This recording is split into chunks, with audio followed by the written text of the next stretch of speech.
It's been such a long time since we've seen each other. The first thing that we wanted to do was kind of refresh our minds about what data is available to us.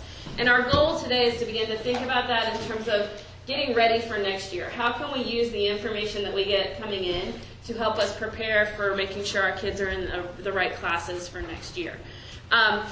So again, and most of you were in here a minute ago when I did this, but logistically, right next door over here, when you walk out the door and turn to the left, are the restrooms. If you get there and they're locked, they are teacher restrooms. Northern's table is back here. They all have keys. I have a key that will open those, so if you need that. Snacks and drinks in the back. Any other questions or concerns? Logistics? We're good. All right. So I also am hoping that you brought your data, and if you didn't, we'll touch base, because I could probably share with you some stuff for you to use today that will pertain to your school. And like I said, the very first thing that we wanted to do, let me back up. Mr. Key will be here. He was originally planning to be here at the very beginning, but because of the shift, he will be coming in a little bit later. But he does have some things he wants to talk to everybody about, so you'll notice that. Does everybody get an agenda? You'll notice that on your agenda. So the first thing we're going to do, though, is refresh our brains on the types of reports that we get back from the plan test. Yeah, that's fine. And try to begin to think about those reports in terms of what could we glean from them that would help us with scheduling our kids in the most appropriate classes for them. So on your tables, there should be 2 copies of a PowerPoint slide from one of our PowerPoints previously. This is just a reminder of the different types of reports that you get. So if you do or don't have your data with you, here's a reminder and a little description of each one.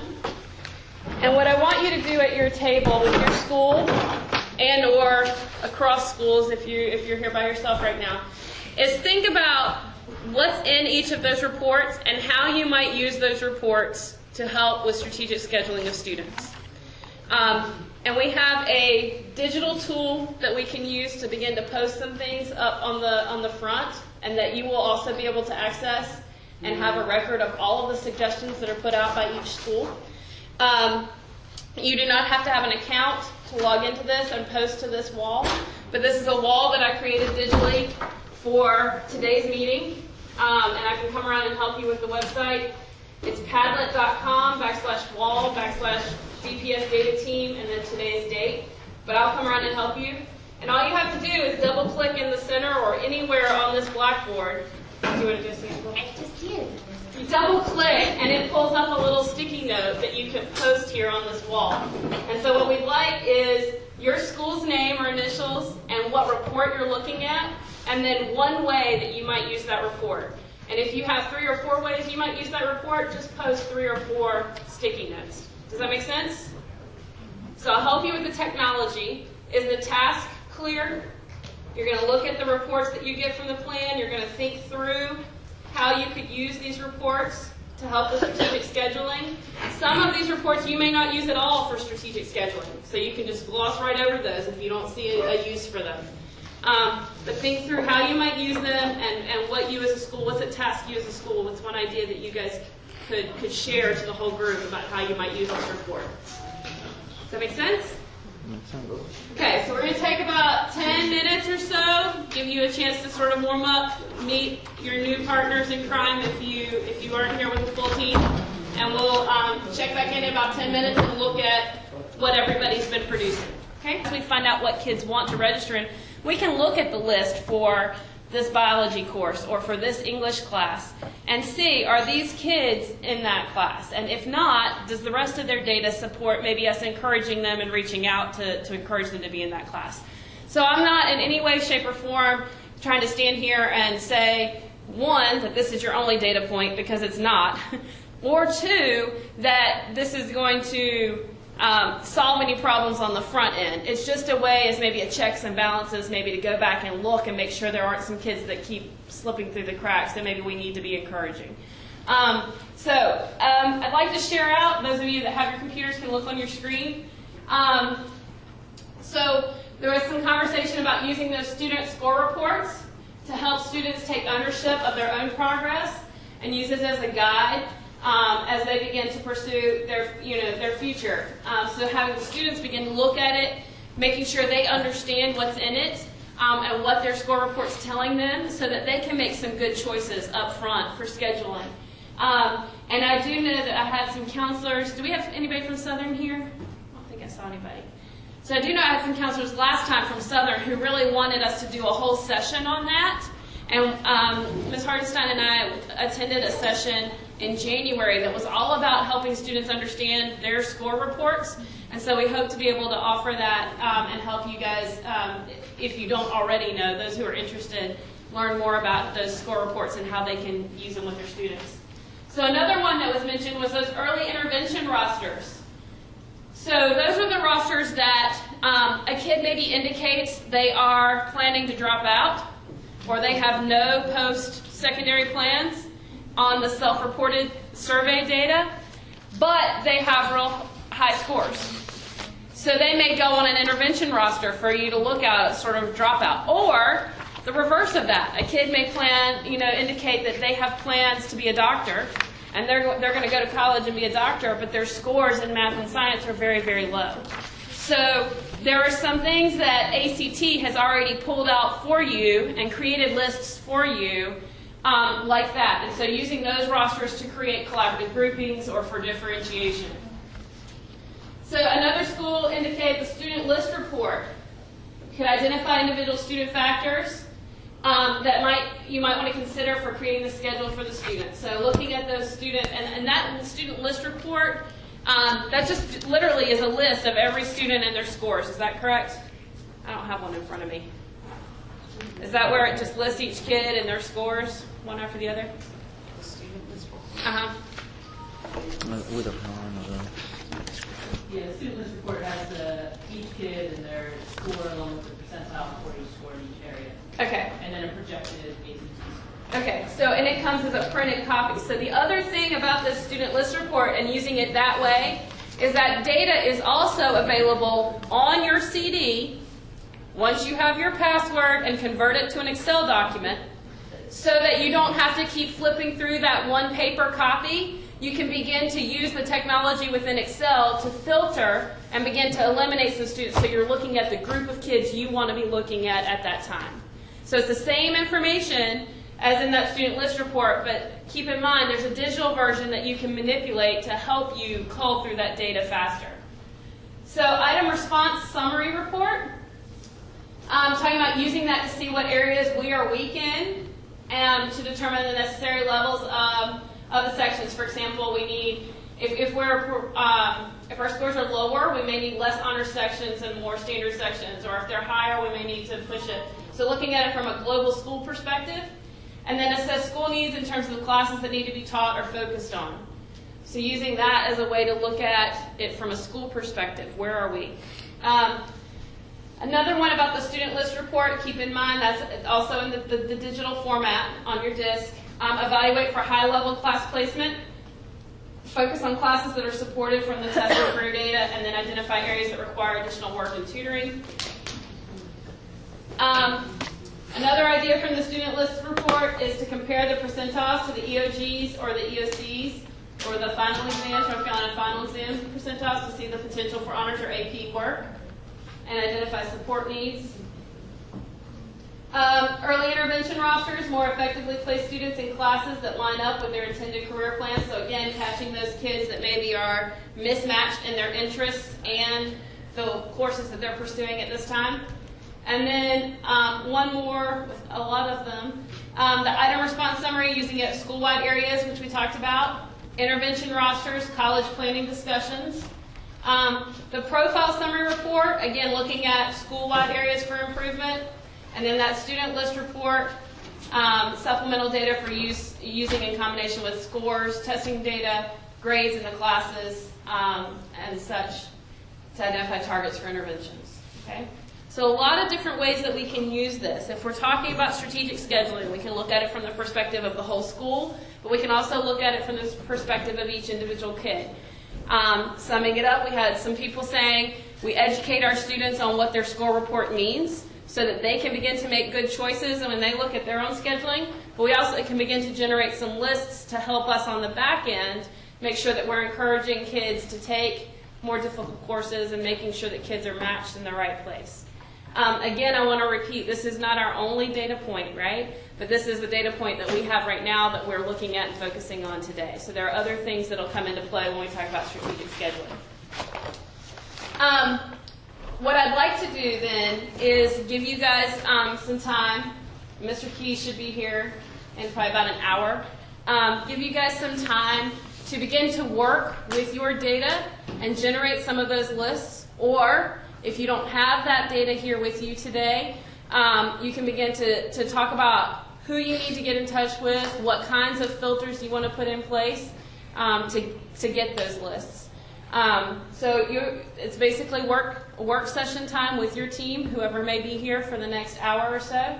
If you come up with more ideas, feel free to add them. You can adjust your original post or you can add a new one, no problem. And we'll use this to kind of collect all of our ideas in one spot that you'll be able to access later. Okay. Any questions, concerns? So the other thing I thought I would share with you, and I'll pass out 2 articles to you, just a reminder what the benchmark scores are on the plan. So for English, the plan, remember the ACT benchmarks are different, but these are the benchmarks for the plan.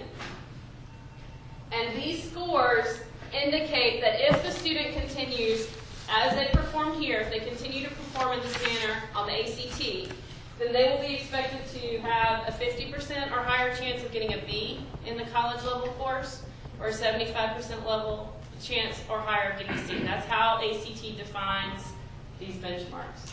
And the other thing, I'll pass around one to each school, is another thing about AP correlation and what a student's plan score might be in order to predict a score of a 3 or a 4 on various AP tests. There's actually a little chart you guys can take a look at as well. So I'll give you one per school for these as you begin to work for about an hour. Okay? Questions? I'll come around if you need help. We'll go from there. Truly understanding what good data we can get from the Explore, the Plan, and the ACT. For scheduling purposes, really the best data points we're going to have are the Explore and the Plan. And I'm going to go through a quick exercise. That's a relative term for me. I'm going to try to quickly go through a little exercise to maybe help galvanize for everybody in here why this strategic scheduling piece is so important, and why, whether you're the principal or the AP, or if you brought a whole team today, a leadership team, or if you came by yourself as the IF, as 2 or 3 of you did. We've got to find the time, and I know that's always a huge challenge. We've got to find the time to become more comfortable with and knowledgeable of what these different data points can give us.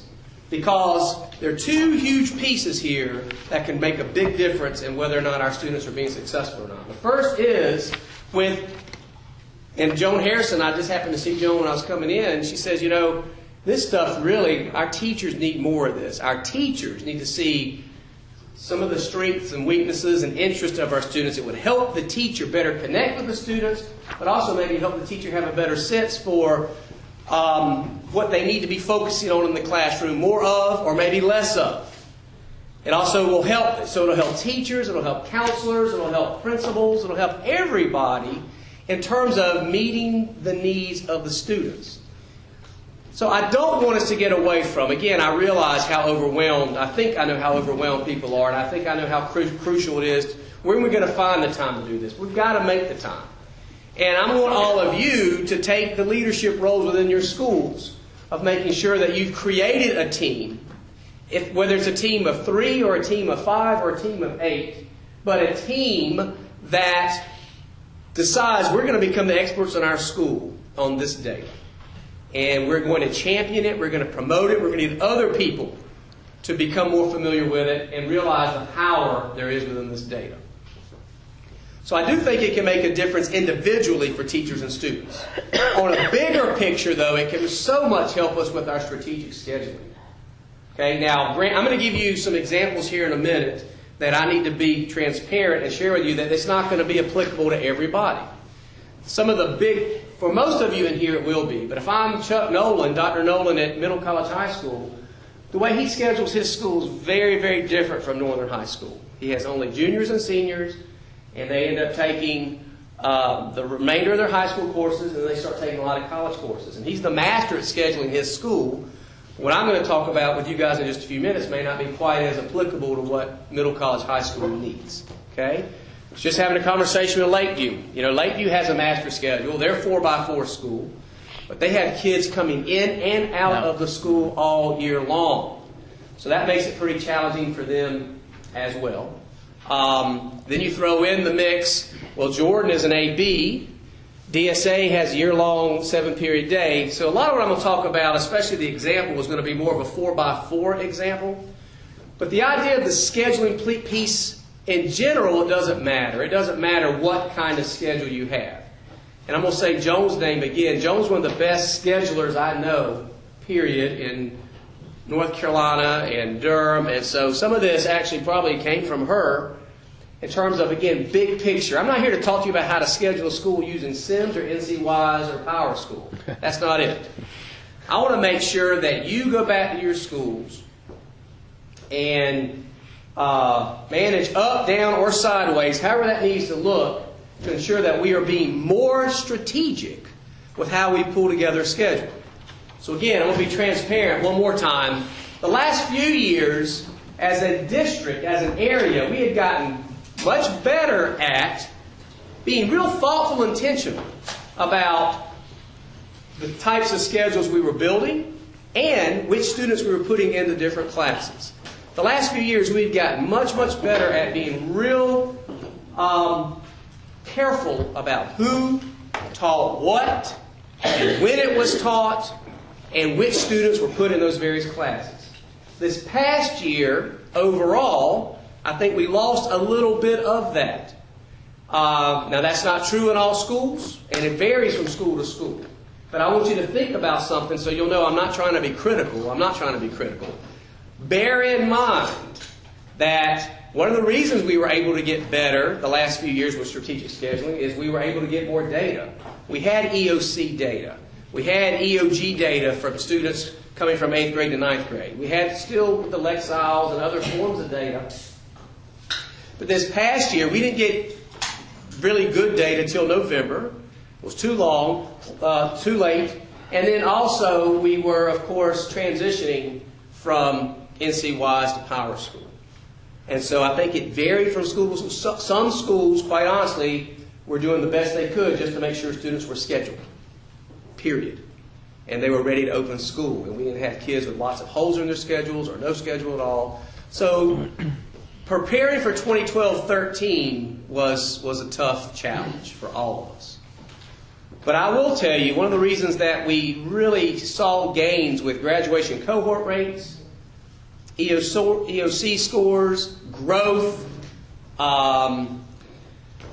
fewer 9th graders being retained, more students qualifying for the honor roll. I think this school actually had to have a second Spirit Week, if I recall, recently, because there was the kids were given a goal. We're going to have X number of kids make the honor roll at the end of the first semester, and the students either met or exceeded that, and you had to have another Spirit Week. Lucky you. You got to have another Spirit Week during the middle of the school year. But some of the reasons our students have enjoyed more success than ever before the past few years was because we were so focused on strategic scheduling. So I want you to take a look at this Master Schedule Building 101 sheet. I'm not going to read it to you, but I want you to look at it. And I want to empower all of you, again, regardless of your role, I want all of you to continue to view yourselves as leaders within your school and to make a conscious effort to go back and make sure your school is not just scheduling students, but strategically scheduling students. And so I want to just go through this quickly. Important to remember, a lot of times we get caught up in who needs planning period when, and if somebody wants to, I want to teach all AP classes, and I don't want to teach any, I no longer want to teach standard classes. I no longer want to teach classes that have an EOC or an NC final exam, and that's all well and good. The worst thing a school can ever do is reward the veteran teachers with all the upper level classes and have all the newer teachers come in and give them all the hardest to teach classes, right? So it's also important for the teachers and everyone in the school to understand that this has to take a team effort. There's a lot of compromise that has to go into place, and there's a lot of give and take and a lot of negotiating. All right? Here's the data points, this second paragraph here. Every school should be looking at attendance, grades, your Lexile scores, of course your EOG, your EOC, Explore Plan data, you name it. The district should be providing for you a spreadsheet of every rising ninth grader, and then from there you can continue that as they move from the 9th to the 10th, 10th, 11th to the 12th, with all these different data points on them. And we're going to eventually get to that point. I don't know if we'll ever be able to do it this year, but my last year when I was at a middle school, we only had 200 eighth graders, so it wasn't that hard to do. But we created a spreadsheet where we put all the data points, including teacher recommendations. Hey, Mr. Hunt, how are you?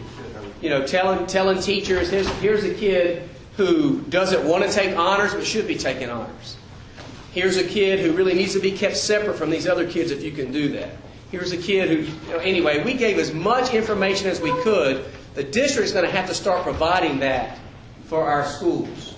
But in the meantime, I need you to be fighting for it, asking for it, begging for it, creating as much on your own as you can, but at the same time asking the district for that kind of data. So once we get that data, we can really make sure, again, that we're putting kids in the classes where they can be the most successful. And try not to get blinders on. A lot of people think all we're trying to do is put kids in foundations classes. And that is not the case. We should be using all these different data points sometimes to push kids to take more higher level classes and more rigorous classes. Or we should simply be figuring out, you know, maybe in school X, maybe there should be no standalone Math 1 classes. It'll be interesting to see after this year we get our data back when the school year ends. You know, can we successfully teach Math 1 in a semester in a 4x4 school? And if the answer to that is no, then maybe we need to be looking at putting kids in all year-long Math 1 classes, a foundations class in the fall and a Math 1 class in the spring. And then how would that look at Jordan since they're on an A-B schedule? Does that mean the kid would actually go to math every single day with the same teacher? You know, you could put in the schedule foundations on A day and Math 1 on B day, and essentially they're just getting year-long Math 1. And would that be the right thing to do? I'm not saying it would be. I don't know if we have enough data yet. But there's some decisions like that we're going to have to make and be, again, more strategic. So the advisement piece is critical. If you're a counselor, raise your hand. Okay, so there's some in here, but if you're not a counselor, raise your hand. All right. I think you're all counselors in a certain way. Some of you, of course, are professional counselors. But this is why it's every school. I'm looking at Ms. Hartenstein as the Lone Ranger today from Riverside, bless her heart. And I know, again, there are reasons. This is a snow makeup day meeting. It's a Monday, faculty meetings after school, all kinds of stuff. But it can't be a one-person thing. The data team, the data team and the strategic scheduling team has to become more knowledgeable about the advisement piece and how critical it is to make sure people understand as we are helping students prepare for the registration process and the course selection process. So we can help kids understand, yeah, this is a class you really need to be. I mean, I wish, actually Ms. Hartenstein used to be an AVID coordinator. God, we've got to get AVID back into our public schools. We really have to get AVID back. And actually had a conversation with the school board chair 2 weeks ago, and she agrees. We've got to get more money, we've got to find a way to do that. But the bottom line is, you might be surprised. There are a lot of people who, again, they just think building the schedule is, let's just collect the course selections and let's put kids in the classes that they selected. Sometimes kids get it right, sometimes kids get it wrong. And it's never going to be a perfect process. We have to find ways to make sure we get more of them right, and the ones that we don't get right, that becomes the exception to the rule. Right? Right. All right. So number 2, there should be a registration team or scheduling team. It can be part of you. Every school, before you even start inputting the course selections into Power School, every registration card needs to be eyeballed. Now, some of the smaller schools, that's not as hard to do. Some of the larger schools, Jordan has 1,800 kids. That can be a lot harder to do. But that's why you have a bigger team. You've got to build capacity within that team so people know what to look for. But the bottom line is we advise our students. That's number one. Number two, after the students have completed their course selection sheets or registration forms, a team goes and looks for obvious red flags and mistakes and try to clean that up as quickly as possible. Number three, then you've got to have a small expert team that actually puts all the course selections within our school. Okay? All that is just a supply and demand exercise. Now look at number four. Number four, and I want some of you, if you've not been part of scheduling in your schools, I hope you become more involved with that. Number four is real critical. You've got to take the output from that data that hopefully was really good, clean data. We've got Mr. Blue as an 11th grader at Hillside. He has really signed up for 8 courses that are perfect for him to make sure he can be successful. Maybe there's an AP course, maybe there's an honors course, maybe there's a foundations course. Maybe he's great in certain areas, but maybe he needs a little extra help, maybe science. For me, it might have been math or science, So I won't pick on Mr. Blue, I should have used myself. Oh, there you go. We've got a cat call over here. Now look at number 4 again. Now some of you know exactly what I'm talking about. There are a few people in here who don't really know much about what I'm talking about. If your school has a scheduling team, I know most of you do, you've got to get those course tally reports back. And it's not rocket science, but you've got to go through and first of all make some tough decisions. If only 8 kids signed up for AP Basket Weaving 101, and it's a tough year in terms of budget cuts and things like that, are we going to offer AP Basket Weaving 101? And then you also have to look at, and most of you do a great job of this. I saw her. That's good. So let's say, I'm going to use Jordan for an example. So let's say Jordan has 200 students who signed up for Math 1, which is a low number, and 250 students who signed up for AP Calculus AB. Now, should any school for that matter, at that point, when you're trying to determine how many sections you're going to have of those 2 classes, should you say 200 divided by 25 would give us 8 sections of Math 1? And then would you say 250 AP students divided by 25 is going to give us 10 sections of AP Calculus AB? Any thoughts on that? I saw you. What would you say, Tara? Well, I would not divide them by the same number, just for those 2 courses, because I think the Math 1 kids, personally, I think those classes should be lower in number than the calculus class, is that they're needier, those kids, as 9th graders. So what Ms. Hartenstein just suggested is that when we're trying to determine how many sections to put on our master schedule for the different classes, we may not want to apply just the same number for every class that we're looking at. And I think what I'm hearing you say is it'd be okay for an AP class to maybe have higher numbers of students in it than maybe a Math 1 class. Anybody here, how many people agree with Ms. Hartenstein? Yep, okay. I see a lot of heads nodding. That's the kind of thing that looks like to most of you is basic scheduling 101 common sense, but I promise you it doesn't always work out that way everywhere. So I'm glad, I agree with you. As you're determining how many sections to have, take a look at, is this an honors class? Is it an AP class? Is it a standard class? Is it does it have a second teacher in it? ESL, EC, something like that. Is it a class that's all 9th graders as opposed to all seniors? Right? I mean, even if it's a standard class, and if it's civics and economics for seniors versus world history for 9th graders, do those class sizes have to be exactly the same? Because normally you would think that hopefully those seniors might be a little bit more focused, and maybe the average class size could be 27 or 28. I'm not saying they have to be, but maybe for that world history class, first-time 9th graders, you might want that to be more like 23, 24, 25, right? So you've got to be real thoughtful and strategic about that. All right, so number 4 again, though, is as you use your course tally reports to sit down and thoughtfully think about which classes you're going to offer at your school next year, and how many sections of each. Now flip this over on the back, if you don't mind, real fast. This is an old example. It's using NC-wise numbers. They no longer apply, so just note that. Joan Harrison has all these numbers memorized, so some of these numbers are coming back to her right now. But if you'll look at this, again, and this is 4 by 4, but if you real quickly just look at that, you would see that, let's look at teacher 1, who's in classroom 111. That person was teaching fundamentals of English, planning, fundamentals of English.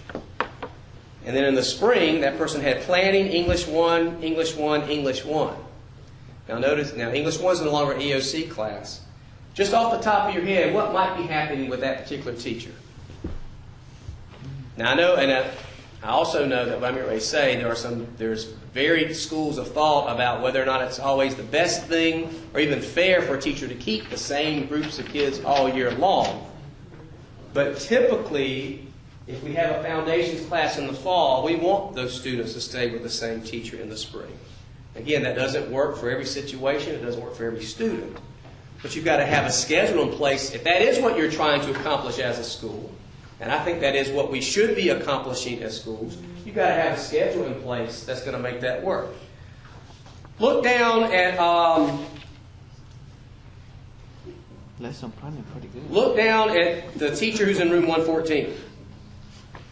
114. Room 114. You see XXXX Yes. 114, right? Yeah. So that teacher had first period planning, honors English 2, honors English 2, honors English 2, planning, English 2, English 2, English 2.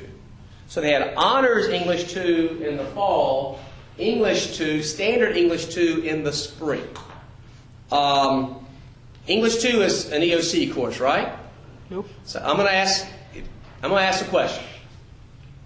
Should it matter or does it matter on a 4x4 schedule which type of English 2 class would be testing in the fall versus the spring? Or does it matter? Do you just plug them in wherever you can and try to make them fit? Do you think that was done for any special reason? Let's say that their English 2 was an EOC in 2011, 2010, 2011. Y'all ready to go? I could see two different things. Sorry. Okay. Thank you. You may want to delay the English 2 students from taking the exam until the end of the year, and so maybe that their reading levels have come up. But also, just from trying to look at getting 95%, we have more kids who have been absent from their EOC in the first, well, I don't know, we'll see what happens second semester, but I would imagine that in a standard class you probably have more absences for an exam, hopefully not many, but than you would in an honors class. So I could see both ways, but that's my logic. I think everything Ms. Hartenstein just mentioned is right. One other thing I'll add to that, unfortunately, we rarely can get away from having EOC classes tested in the fall. But I would argue, at least the way our schedule in Durham Public Schools currently operates, I would try to have as many EOC classes in the spring, primarily because a lot of our kids, when we have that 2-week winter break, kids lose. The kids who most need help and support end up losing something they've been taught, come back after a 2-week vacation, and they usually have just a few days to get ready for a final exam, right? Typically, the honors level students can handle that 2-week break a little bit better than the standard level students.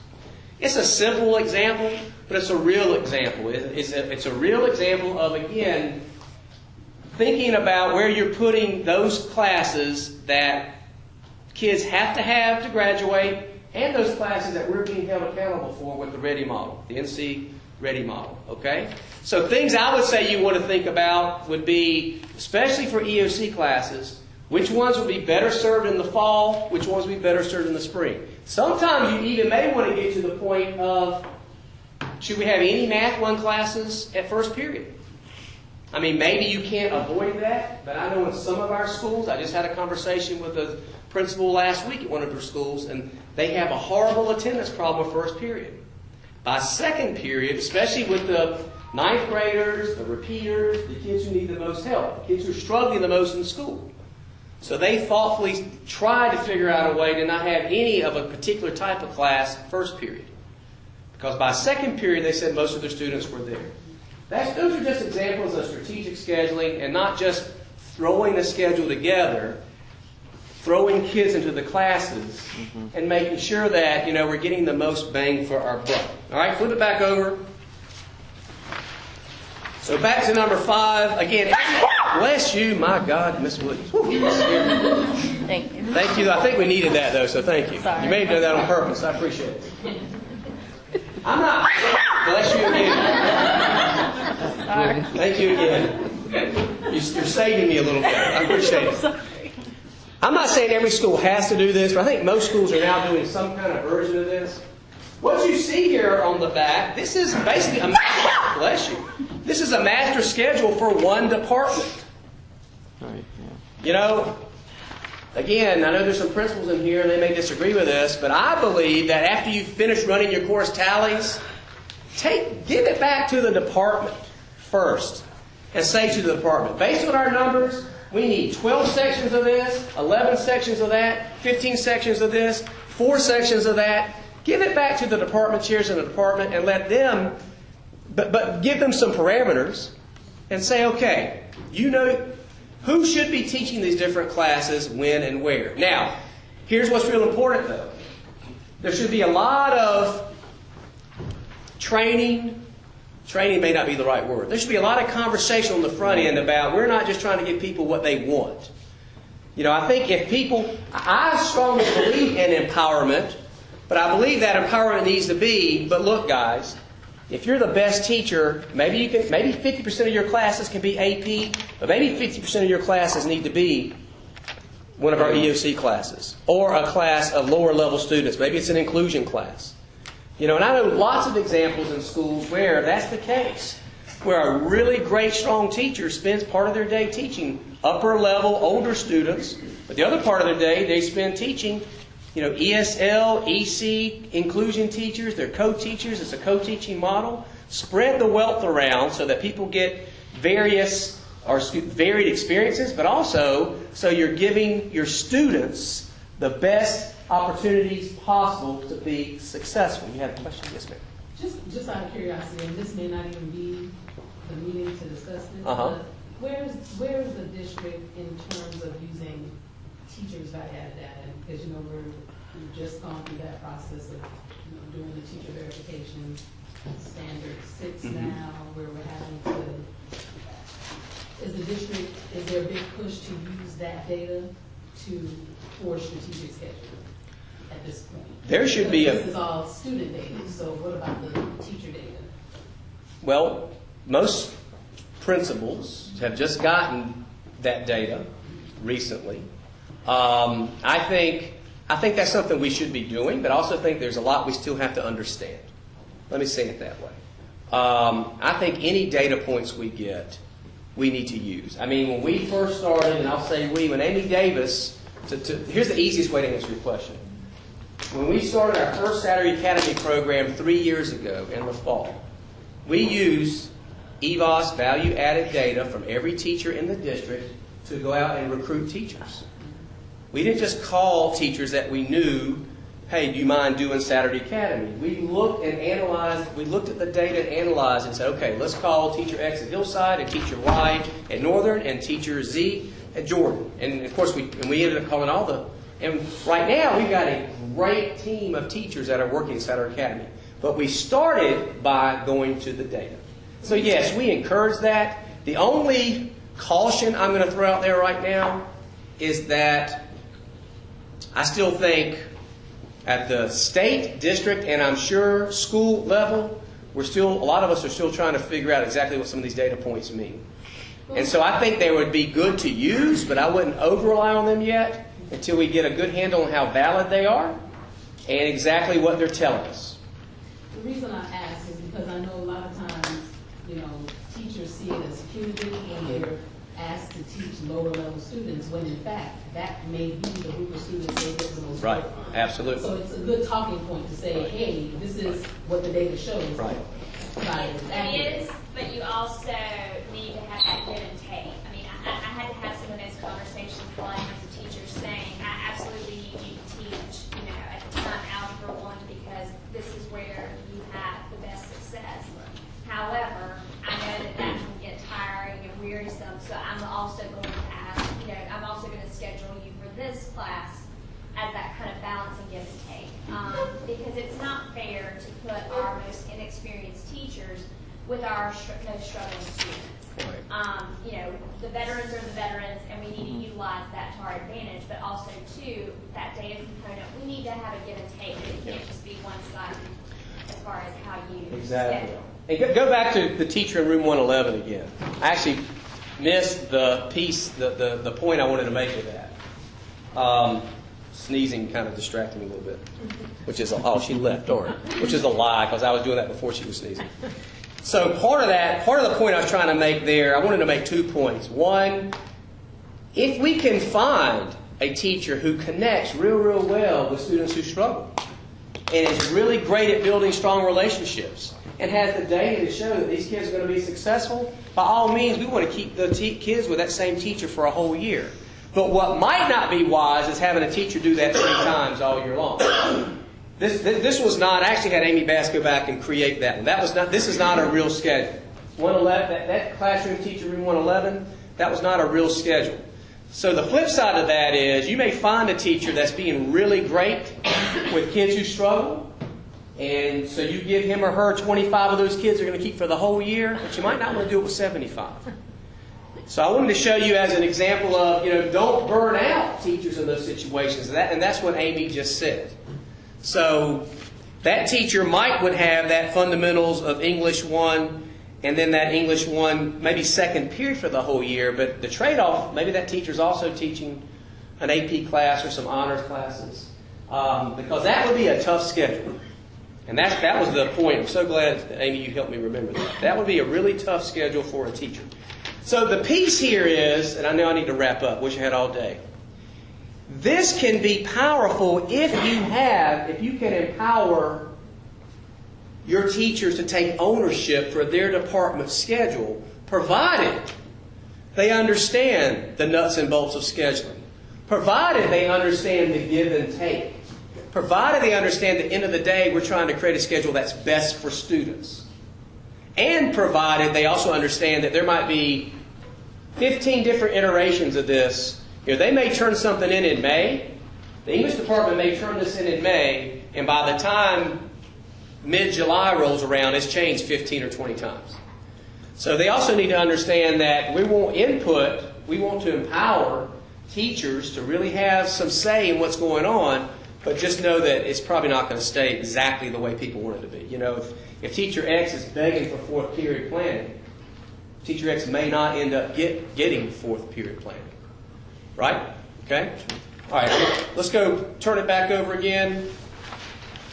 So number 6, I just mentioned this. The department matrix should align with the number of sections needed, but you got to be real careful so it meets the demands of student requirements and requests. And again, for example, you may avoid having certain types of freshman classes fourth period or the last period of the day, because by then the kids are just maybe. This would be hard to do, but you might want to put as many ninth graders as possible in a PE class during the last period of the day. Now, the PE teachers may kill us, but that gives them a chance to run around and burn up energy, as opposed to a really challenging, and again, I don't like using generalizations. Maybe that may not be true for every ninth grader, but that's why you've got to know your kids. You've got to know your data. You've got to know your teachers. You've got to know your schedule. And then it's a big puzzle that you work really hard to create the very best schedule possible for all involved. All right, number 7,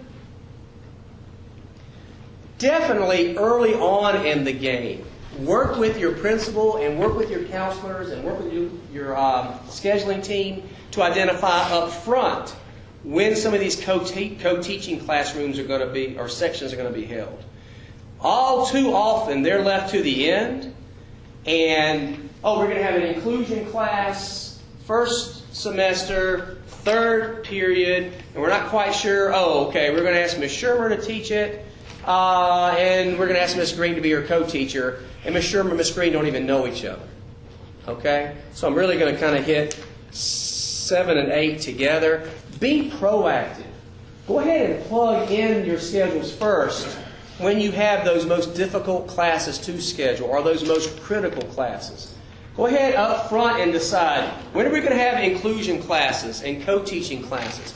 When are we going to put, maybe the most popular class in the school is honors course, third period, and 100 kids want to take that class, but how's that going to impact the rest of your schedule? When are we going to, when are the OCS students, if you have OCS classes in your school, when are they going to take different electives throughout the day? Be proactive with singletons. If you only have one AP psychology class in your school, but it's a real popular class, you're going to have 30 or 32 seniors in it, or juniors and seniors, and it's only one section. When is that going to be? So go ahead and determine when you're going to have some of those singleton and doubleton and other kind of critical types of classes. Put those in first and then build the rest of the schedule around. And then to my point in number 8, please, and I think Angela Green, who is our co-teaching guru now in the high school area, would support this. If we're going to ask teachers to work together as a team, they need to know about this early on in the process. They need to know about it before you leave for summer break, if at all possible, to give them time to get to know each other better, to develop their common expectations, to do planning up front.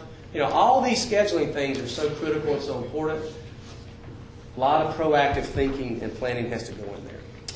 And then number 9 I already talked about, and that was whenever we do create these foundations courses and we found that excellent fit of a teacher who can really develop strong relationships with students and is getting the students to be real successful.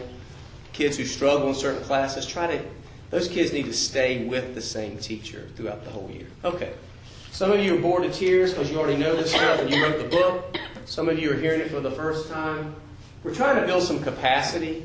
We want more and more people throughout our district to understand the ins and outs of scheduling, the nuts and bolts of scheduling. And I want to empower you to be leaders and go back in your schools and, again, make sure that the strategic schedule you are creating as a school is the absolute best schedule for your school, your students, your teachers, and your community. And really, as best as we can, avoid just, well, this is what we did last year, so we're going to do it again this year. And again, I don't think, in most cases, we've done a great job with this the last few years. So I'm not being critical. We've done a real good job. But we've had a few challenges thrown our way, a few curveballs the last few years with the transition to Power School, with the lack of data on students, especially rising 9th graders. It's been really, really tough. So, any questions? Comments? Megan? I need you guys to go back in your schools and work with those key critical people who make these decisions and make sure that they really are pushing the idea of using data to develop the best master schedule possible that's going to help our kids be successful. And I'll just end with this piece.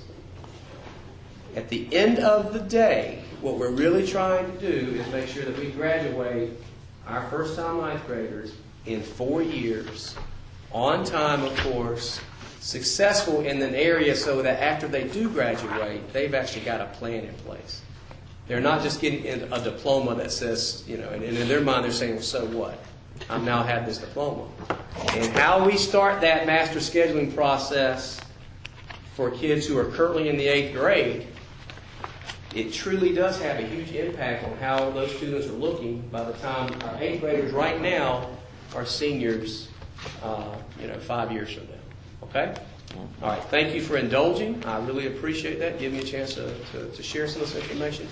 Ms. Harrison, anything you want to add? No, you did good. Take away? Correct? No, you did fine. She's ready to go. I know Ms. Harrison. I'll turn it back over to Megan. So I just wanted to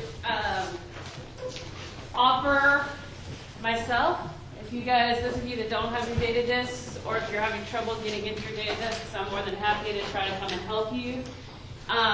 In my opinion, probably shouldn't share it, but in my opinion, that is one of the most critical pieces for you guys to get into because it allows you to manipulate the data. You can still get the information you want from the printed reports that Plan offers you in some cases, but it requires sifting through a lot of papers or sifting through a lot of rows in the same document. So I really feel strongly about getting you into your digital disk so that you can begin to manipulate that data in a way that works for you and is a little quicker than filtering through 10 or 15 pages of student names and scores. So I'm more than happy to come and help you with that. Send me an email, make a time to come to your school. We do have one more of these scheduled this year.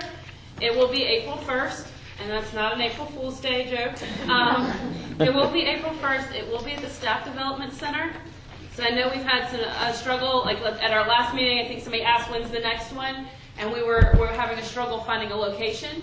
But I do know we are booked. I confirmed yesterday just to make sure we were still there. Staff Development Center, April 1st, will be in M1. We'll run the same time, 1:30 to 4:30. And what I may do is send out like a Google survey to you guys, very short, just to get some input in what you would like to do. We've kind of done an overview of ACT. We've done an overview of plan. We've seen what those reports look like, and to get some feedback from you on how could we best use that time in setting up for the next school year. So be on the lookout for that.